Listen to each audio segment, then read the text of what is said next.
Hi friends, मैं हूं आलोक साबू और आप देख रहे हैं चैनल यूनिकॉम। आज यूनिकॉम में हमने ये एक स्पेशल सेशन आप लोगों के लिए रखा है। किस लिए रखा है कि अभी 2 दिन पहले अपना बजट आया है। फाइनेंस मिनिस्टर ने असेसमेंट ईयर 2020-21 के लिए बजट दिया है और इस बजट में डायरेक्ट टैक्स में क्या क्या चेंजेज हुए हैं, आप लोगों पे उस पर क्या इम्पैक्ट आने वाला है, वो चीज़ें हमने बहुत इजी वे में समझाने की कोशिश की है। इसमें देखिए, हमने केवल और केवल डायरेक्ट टैक्स के चेंजेज लिए हैं।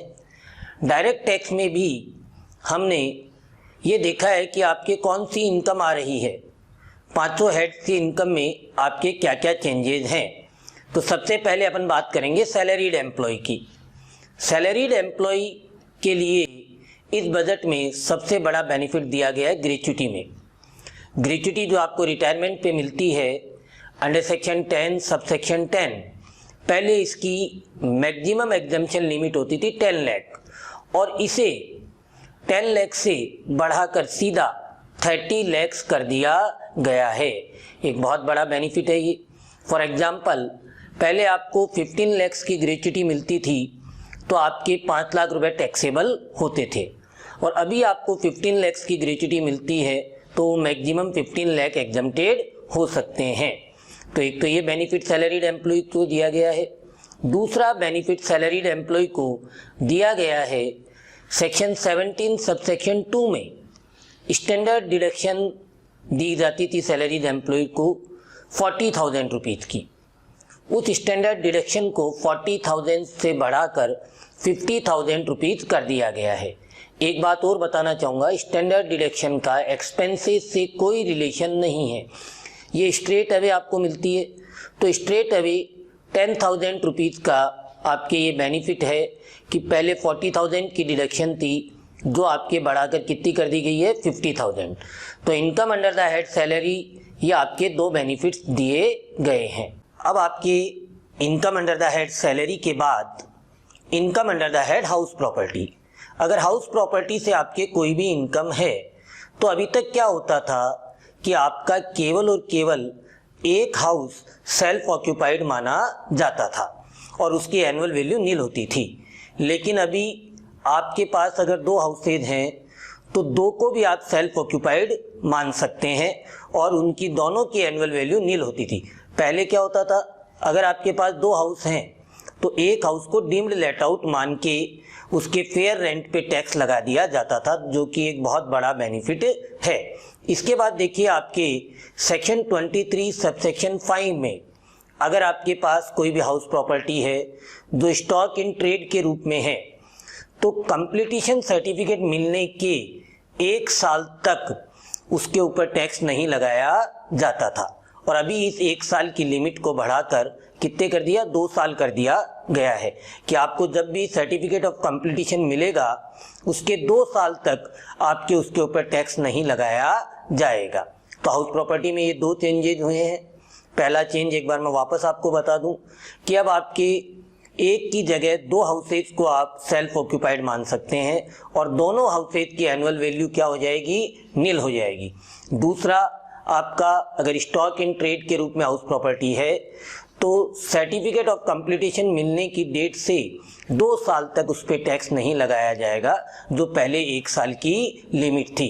इसके बाद आपके income under the head capital gain. Capital gain में क्या होता था, सेक्शन 54 में कोई भी रेजिडेंशियल हाउस बेचकर अगर आप नया हाउस खरीदते थे या बनवाते थे with in the specified time limit तो उसकी एग्जम्पशन आपको मिलती थी लॉन्ग टर्म कैपिटल गेन की। अभी एक की जगह 2 हाउसेज में आप इन्वेस्ट कर सकते हैं, 2 हाउस खरीद सकते हैं, 2 हाउस बनवा सकते हैं।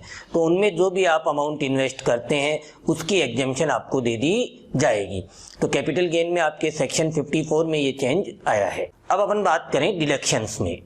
डिडक्शंस में 80IBA की डिडक्शन है। 80IBA की डिडक्शन क्या है कि अगर आप हाउसिंग बिल्डिंग प्रोजेक्ट की इनकम आपके है तो वो 100% एग्जम्प्टेड थी 31 मार्च 2009 तक।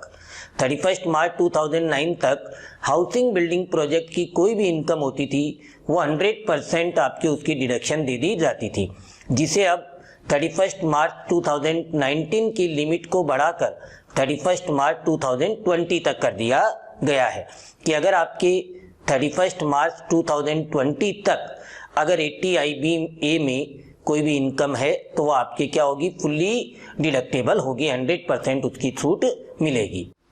अब इसके बाद tax deducted at source, short में क्या कहते हैं अपन, TDS। TDS के अंदर 194A में अगर आपके बैंक से, पोस्ट ऑफिस से कोई भी इंटरेस्ट जो मिलता था वो 10,000 से एक्सीड होने पे आपके TDS काटा जाता था। अब ये लिमिट बढ़ा के कितनी कर दी गई है, 40,000 कर दी गई है।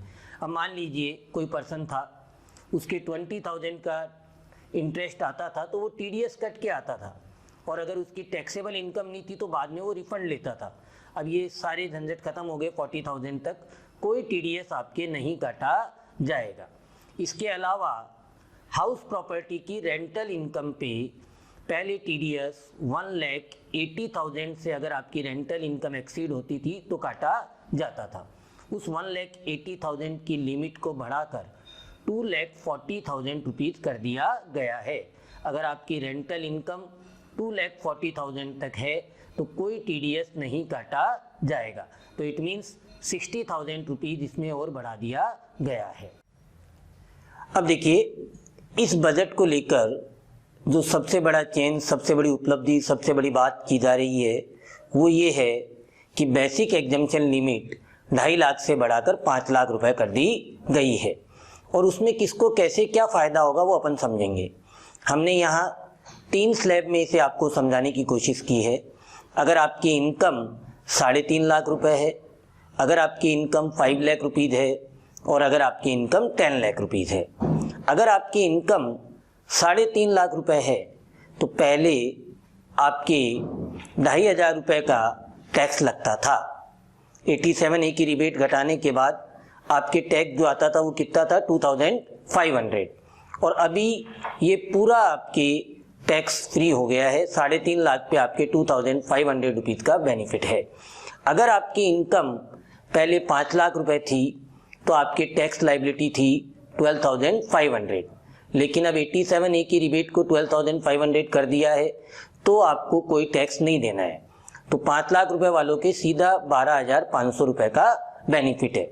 लेकिन 10 लाख के ऊपर कोई बेनिफिट नहीं है। 5 लाख रुपए से ऊपर होते ही आपके कोई बेनिफिट नहीं है, 87A की रिबेट हटा नहीं है 5 लाख के ऊपर। तो इस तरीके से आप इसे समझ सकते हैं कि 5 लाख के ऊपर वालों को कोई बेनिफिट नहीं है। अब इस तरीके से हमने आपको बताया कि कौन कौन से टैक्स पेयर्स को बेनिफिट हो रहा है, कौन कौन से को नहीं हो रहा है। लास्ट में मैं मेरी बात को एक जोक के साथ कंप्लीट करना चाहूँगा और मुझे उम्मीद है कि आप लोगों को भी वो बहुत अच्छी लगेगी और समझ में भी आएगा। मान लीजिए कोई एम्प्लॉई है और उस एम्प्लॉई की सैलरी 4,99,000 है। अब उसका एम्प्लॉयर उसको धमकी दे रहा है काम नहीं करने के कारण या कोई भी कारण से कि भैया मैं तेरी सैलरी 2,000 रुपये बढ़ा दूंगा। तो 4,99,000 से 2,000 रुपीज़ बढ़ते ही उसकी सैलरी कितनी हो जाएगी, 5,01,000। 4,99,000 पे कोई टैक्स नहीं है और 5,01,000 पे कितना टैक्स हो जाएगा, 12,500। तो इस तरीके से एम्प्लॉय के कितने रुपए का नुकसान हो गया, 10,500 रुपये का। तो इसे आप इस तरीके से समझ सकते हैं।